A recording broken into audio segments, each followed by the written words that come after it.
Hello there, and a very, very warm welcome. Are you familiar with Bach flower essences, intention tapping, and are you curious about clairvoyant work? Then our conversation today might be very interesting for you. My name is Liesel Tevershem, and my guest of honor is Christine Jensen Smith. She's a friend and colleague, and I've been on the receiving end of her beautiful work numerous times. So Christine and I met many years ago through a mutual friend somewhere online.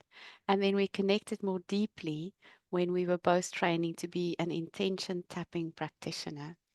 We do a powerful swap session every couple of weeks or so, and where we get so much value from just 20 minutes of mutual tapping. So you might really, your ears might perk up if you hear how quickly we can have some results with EFT. So Christine is an ordained minister, an accomplished clairvoyant, practitioner of Jinsen Jitsu, flower essences, and EFT. So as you can hear, she has so much to offer. She lives and works she lives and practices in Boulder, Colorado, and she also does online work. So welcome, Christine. Thank you, Liesel. That was a wonderful introduction. Oh, Thank you. It's so and good I'm to be here. Thank you. And I'm so looking forward to having this conversation and introducing people to the wonderful work that you do on so many wonderful levels. So, first of all, let's start with how did you start with this work? How did you get started? What came first? Well,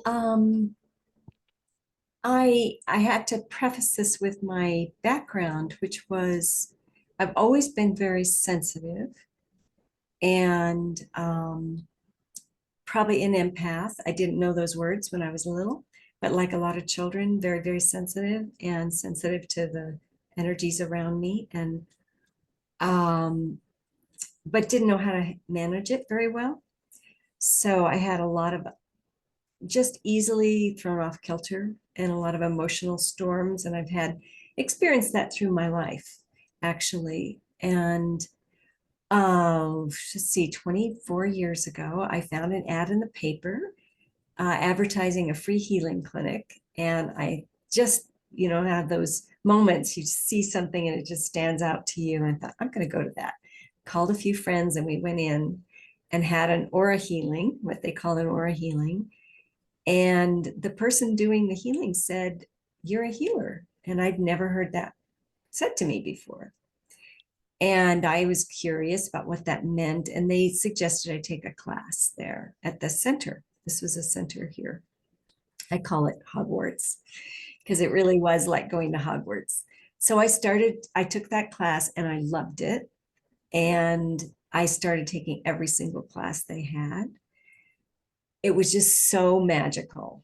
And we were learning to work with energy, and but also a big part of it was just being able to feel grounded in myself.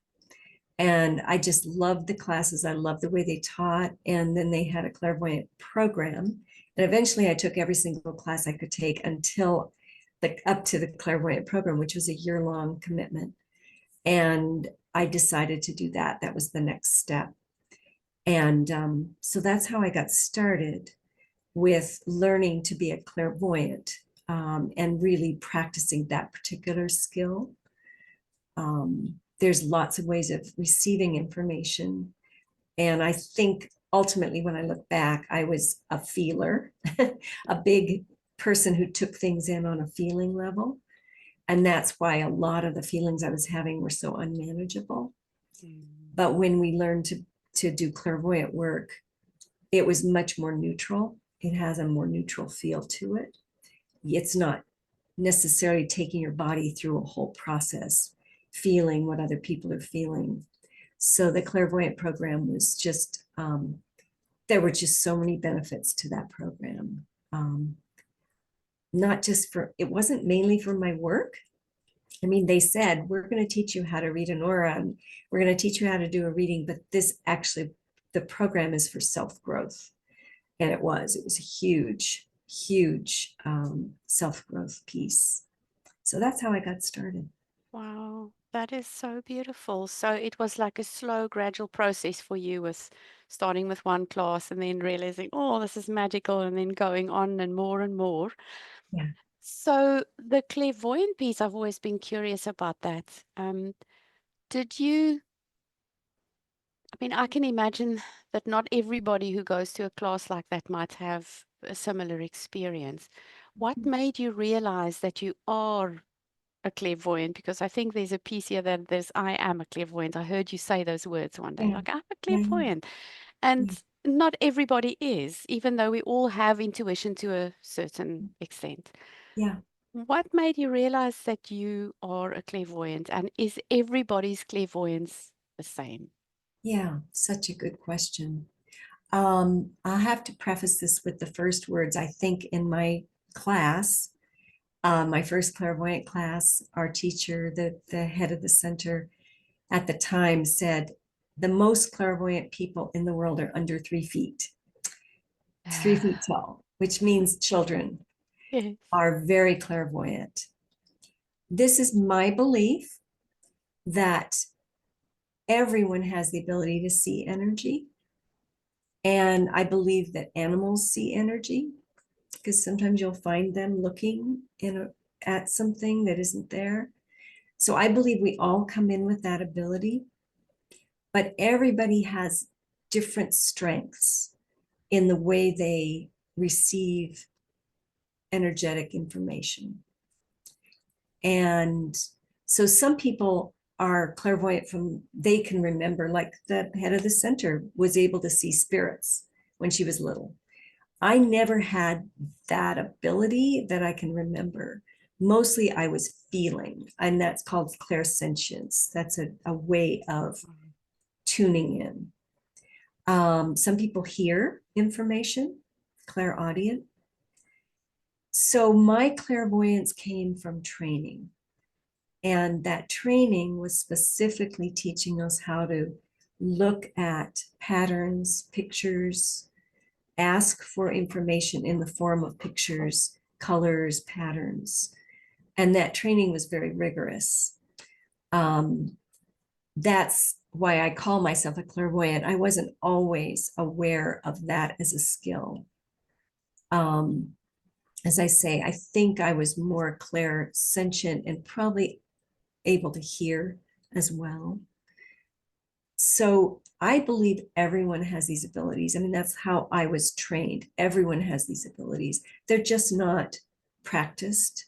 And pretty early on in our lives, we get the message that if you see energy that isn't physically there, it's not good to talk about it.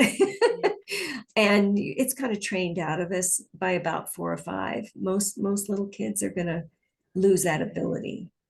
But if you are lucky enough to be in a household where those abilities are supported, I believe we can just continue to have these beautiful abilities, which we're built to have, physically and psychically built to have these abilities. So I guess I would say I decided or learned I was a clairvoyant in my program. Right. I When in the love beginning, that. it's like, I don't know how to see energy. There's no way I can do this. I was totally convinced. And then eventually it took time to practice, practice, practice. We did hundreds of readings in our program. And then I began to think, oh, I can see energy. Wow. Yeah. You know, that just tells me so much about how persistence and consistency and just practice, practice, practice can pay off, Yeah. even if we don't think we can do something. Just Yeah. practicing. Oh, Absolutely. my word. Yeah. I love that. So now I know, because I've been on the receiving end of this, that you work with a particular type of pattern or energy. Would it be okay for you to share about that? Yeah. I have to say, I was trained as a clairvoyant, and then we there were many classes that we took as part of our training. Healing, there were healing kinds of healing work that we did. Just many past lives, learning how to clear ancestral lines. And then it's been probably at least 15 years since I graduated, because I did graduate classes then. Um, and I definitely use a hybrid version of what I was trained to do. Hmm. So in our program, we learned a lot of tools for being a sensitive empath and being able to help us release what energies that aren't ours, to stay clear in our own energy, to have separation from the people we're reading. Um, we just learned some invaluable things that gave me sanity after so many years of being so rocked by everything that was happening around me. So I would say it's a hybrid now. I use my clairvoyance, but I also hear things in a reading. So I'll just see, oh, your guides are here. They want to tell you something. And that to me is more of a hearing ability. Sometimes I just know, and that's more of some people just know information. So I'm using a variety of different ways of accessing information that I've combined just organically as I've worked with people and learned to trust myself and my client in a session. But I still use a lot of the visualization techniques we learned. You use a lot of imagination when in my session, and just like we did in your session, we use bubbles, we use roses to either shift energy or bring set energy. We contain energy and set it. We can set it in a certain way. I work with my own guides. So, I mean, I never start a session without calling in my own guides and asking them for their support. And I do a lot of healing work in a session. We were trained not to do healing work, but to do it as a separate piece.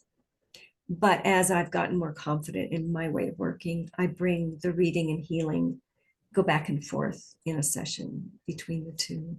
And reading in and of itself is very healing, because when we're looked at in a particular way, in a certain vibration, things start to shift anyway inside.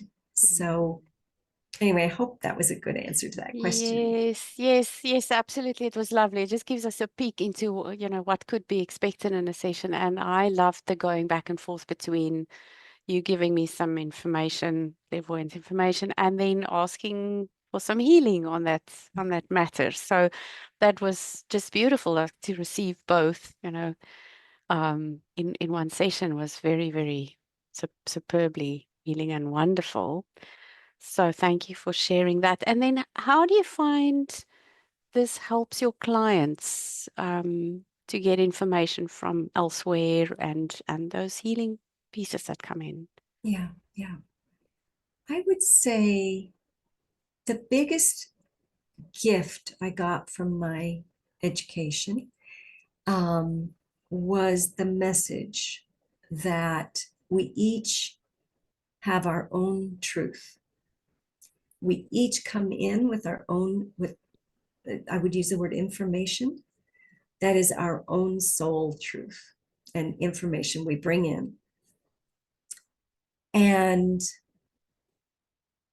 we're not raised that way in our culture. Is our cultures, we're raised to look outside of ourselves for the answers, and the way our schools are set up, we're not raised to live by, like, well, how is that for you? What is that? What do you feel is the true answer for you?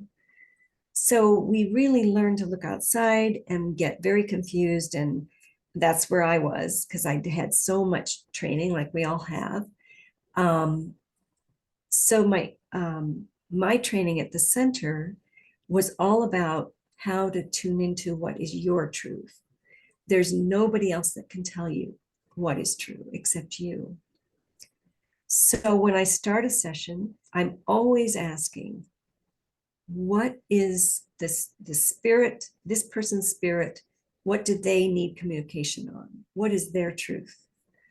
And and show me the pictures they need to hear.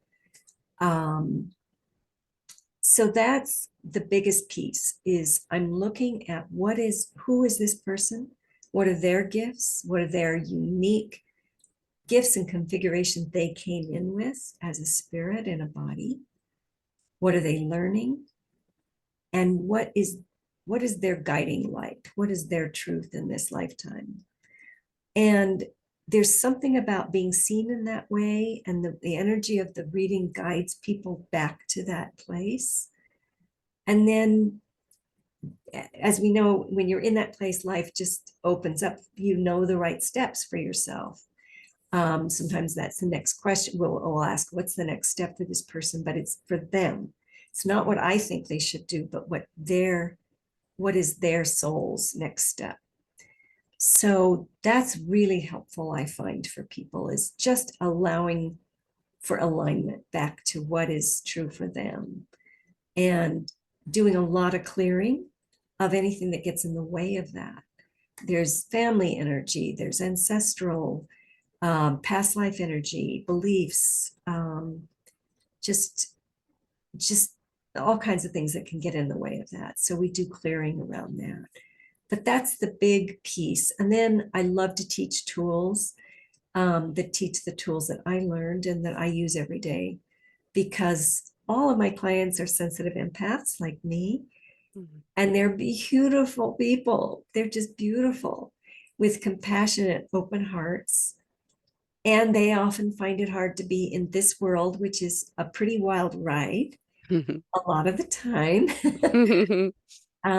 So having tools to stay grounded and clear and know what is my energy, what is somebody else's, and just tools to be able to bring your own energy back to you and set your day or your life or your business or your whatever you're wanting to set in your own energy. And so giving my sensitive empath clients tools is invaluable as well, because the world needs us, and it's so easy to hide when it's just too bumpy. You just like, I just want to put my head under the covers and not come out. Yeah. So yeah, I would say those two things: getting clients aligned with their truth, and teaching them tools to be able to manage their own sensitivity and gifts. How absolutely valuable is that? Because we can't always clear those blocks for ourselves. If we could, we would. Yeah. So having that help and then tools going forward, I love that. So what I'd like to ask about next is some of these tools that I know that you give people, for instance, would be flower essences, ginseng jitsu, EFT. Do you want to say a few words about sort of how you work with those Yeah, such a good energies? question.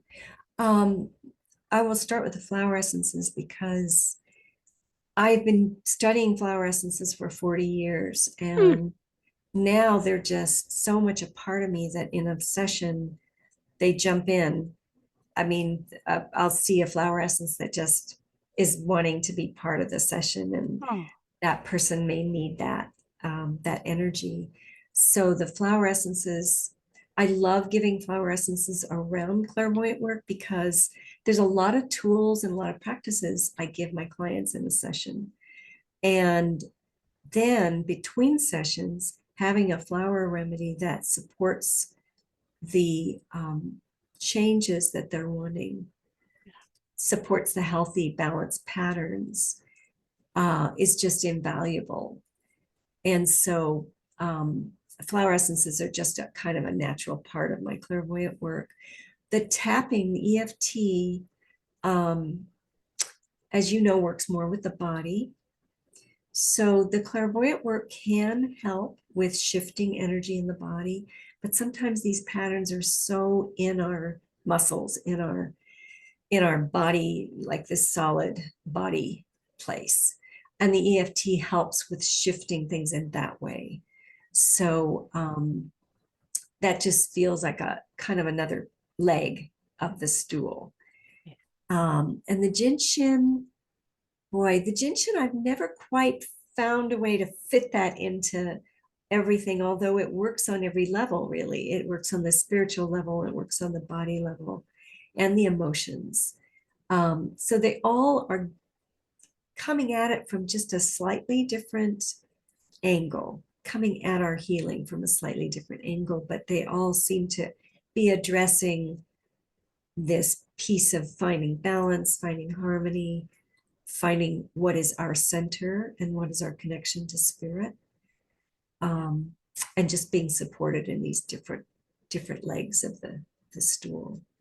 Yeah, I so love that because we are a multi-layered being with a mental world, an emotional world, a body, a physical body, and a spiritual, and so many other bodies.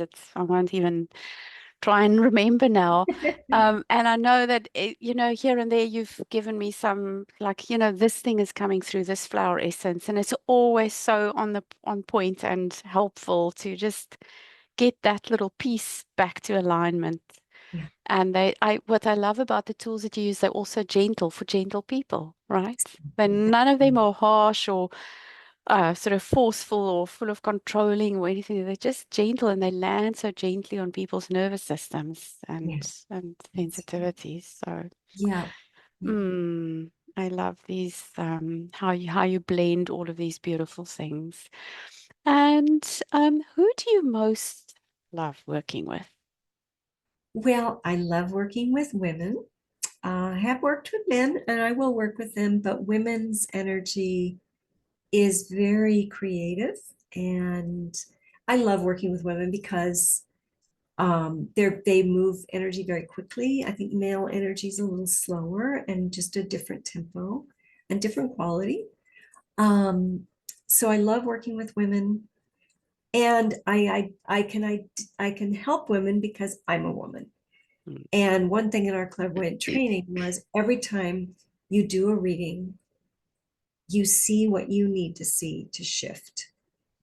So every reading's healing, and I get a healing, they get a healing when I do a reading. And um, so when I work with women, I'm able to really look deeply into their issues because I have, it's like a mirror for Mm. me. Mm. And there are common issues that women have, and they're close to my heart, like feeling more empowered in the world and being seen and being able to have our voice and not give all our energy away to everybody else, and self-care, and those kinds of issues are women's issues, I think, are special to women. So I love working with women for that reason. I love working with creatives, people who have their own business or have creative projects that they're working on, artists, writers. There's something about helping somebody to step into showing their gifts even more that's just Mm. so exciting. Um, Mm. yeah, that's one of my favorites. I do love working with many issues, but that's a really big one. Oh, yes, I can absolutely just feel into that. I'm a feeler too, but I'm not a clairvoyant feeler. Not yet. Not yet, not yet. Christine, is there a little exercise or a tool or something that can be helpful for people to learn from you today? Yeah. Yeah. I think the piece about our own sovereignty, we are our own authority I'm very passionate about that. And so I thought to share something about using color, which is vibration. I love color. I just love color. And the crown chakra. So this is just a little practice. The crown chakra, which is at the top of our head, is all about our knowingness. It's where we just have that I know. I don't have to learn about it. I don't have to see it even clairvoyantly. I just know it. It's our certainty. And so when our crown chakra is, we can set it at a color, and then it informs the rest of our energy body. It kind of sets the energy for our whole system. So I thought what we could do is just become aware of the crown of the head, just whatever feels like It's up there, that crown. You can even imagine you have a crown on your head. And choosing a color that's like, it doesn't have, it's just could be for today, but a favorite color for today that just is you. It is kind of expresses you at your most, I don't know, at your most. So just find a color. And I ask everyone watching this to find their color. I've got mine. Mhm. And then just go ahead and infuse that color onto your crown. So just imagine just bringing that beautiful color into that area.